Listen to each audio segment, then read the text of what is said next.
Good morning, USD 268 staff. For my video, I wanted to teach you guys a little bit about the program Flipgrid and how I use it to increase student engagement. I use it all year, but specifically how I've been using it as we're implementing this continuous learning program. Some of you have probably used Flipgrid, and some of you are probably kind of familiar with it. But for those of you that aren't, I hope this little demonstration will kind of give you a little insight onto why I use it and how it might be beneficial for you. So first I want to just kind of explain what is Flipgrid. Basically, it's a website that allows you to create like a message board where students will upload videos, and you can upload videos as well to respond to one another.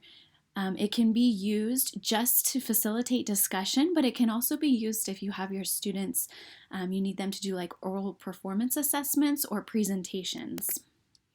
So the way Flipgrid works, basically as a teacher, you create what is called a grid. And within that grid, you can have various topics or assignments. So you can assign different topics to your students, and then they will upload their own video response to your topic. You kind of have two choices once they've uploaded their responses. You can either keep them private so that only you can view them. This works really well if you're using it as an assessment tool. However, if you want to use it more as a discussion tool, then you can allow the rest of the students in your class to view and respond to their videos. I want to tell you a little bit about why Flipgrid works great for me. The first reason I love Flipgrid is because it's free. Yay, we all love free. Another reason I like using it during this distance learning phase we're going through is because my students already knew how to use it. So it wasn't something new that I had to introduce to them. Some of your students may or may not be familiar with it. If they've been in any of my Spanish classes, they know how to use it. Another reason I really like it is because we still get to see each other's faces and hear each other's voices, which is really important during this time of separation. And the students like Flipgrid, I think. I get the impression that they like it because they can kind of be silly. They get to choose like different filters or stickers to personalize their videos, and they take like a selfie, and it just is kind of like a fun way to personalize a discussion board for them. The number one reason that I love using Flipgrid right now is because it provides such a tremendous amount of flexibility for the students and for me. I don't know about all of you, but I find myself doing most of my work at 8:30 at night when I put the kids to bed. So at that time, I am able to get most of my most productive work in. And so I can upload my video topic at midnight if I need to, and then the students respond when they log in and when it works for them. So if we're not all sitting in front of our computer at the exact same time, we can still accomplish a pretty good discussion where we can still go back and forth, but we're just kind of doing it on our own terms. So those are the main reasons that I've really enjoyed Flipgrid. So what I'm going to do now, if you have heard enough and you are kind of interested, I'm going to show you a couple of different ways that I have used Flipgrid in my class. And if you want more information about how to set up an account or anything like that, feel free to reach out to me and I'd be happy to show you that too.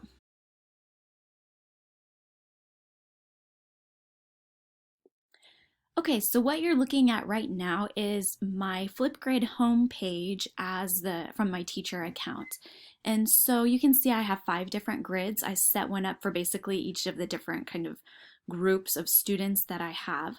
So I'm going to go into my Spanish Flipgrid, and you can kind of see what I've done here is I have some of them are active so that students can respond to them right now if they want to. A lot of them are hidden because either they were part of an exam and so I've now closed that window, or just because I'm done with them, we don't need them, the kids don't need to access them. So you can either have them active or you can have them hidden.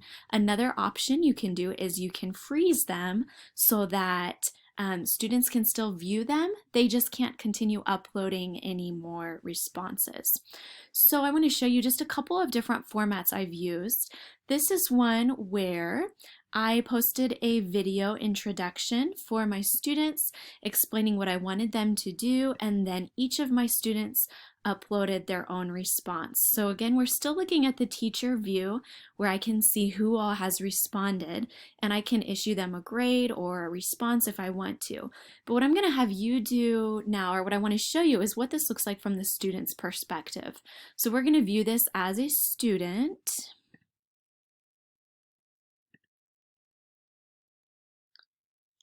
Okay, so from the student's perspective, they are going to see my video here. So the students can see my video here. So they can click play and then they'll get my instructions. Hola, mis amigos. Welcome to day 2 of Locura de Marzo, or our Spanish March Madness bracket. Today we are voting between 2 songs, both by the same artist named Murat.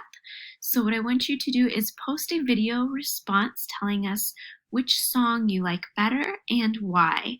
As a reminder, your choices are No se va or Cuando nadie ve. Okay, once the students have watched my my prompt, they hopefully have already watched the videos in Google Classroom, and then they are now uploading their responses. So the student would do so by clicking this plus sign. Then they see themselves here. They are clicking record to video themselves and then submitting that response.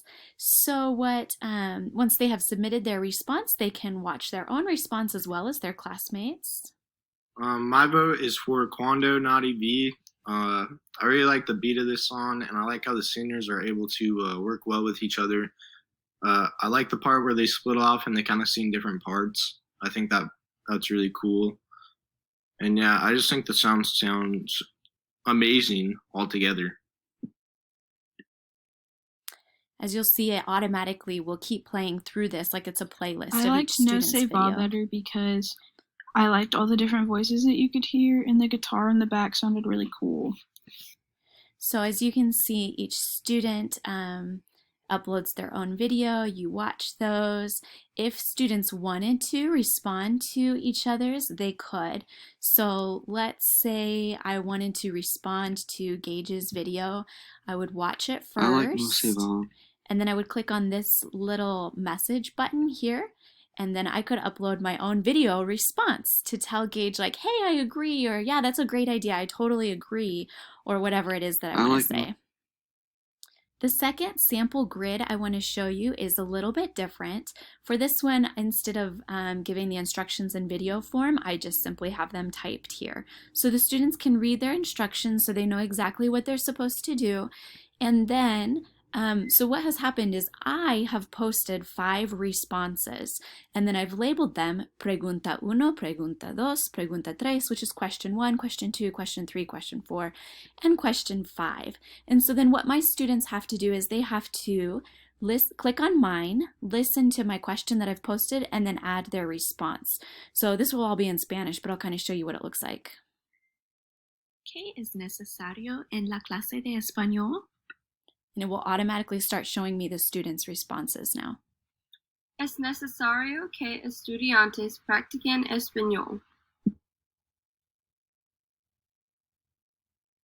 En la clase de español es necesario que nosotros asistamos la clase. Es necesario que nosotros escuchemos a la maestra. So you can kind of see how that would work. And the students, for their assignment this day, were required to answer each of the 5 questions. The third one is an example of a topic that I posted at the very beginning of the school year. So this was when they were first learning how to use Flipgrid. But basically the format of this one is that I have a prompt here, kind of like a sentence starter. The students have to use that sentence starter, excuse me, to form a question, and then students were required to respond to at least one of their classmates' questions. And so you can see this is an example of one that is frozen. The students can no longer upload a video response, but if they wanted to go in and view these, they could still view them. They just can't add to them. And so let's see what this looks like. ¿Cómo se dice office en español?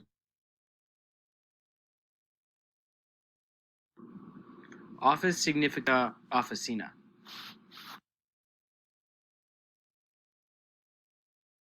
¿Cómo se dice dog en español? Para significa dog.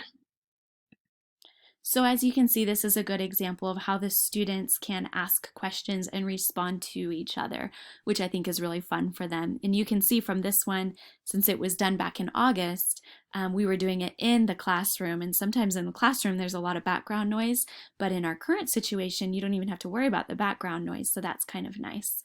I'm just showing you those 3 Flipgrid demonstrations for today, but if you have any questions, you want to see more, you want more information about how to set up an account or anything like that, feel free to reach out to me. I'd be happy to help you get started with this. I think it's a great program. It really helps students get involved in the discussion so you don't have that awkward silence in your Zoom meeting where you ask a question and no one answers. This is kind of like forces everyone to answer, and they can do it kind of in a fun and creative way. So I hope you get a chance to play around with Flipgrid and love it as much as I do. And like I said, if you have any questions, let me know.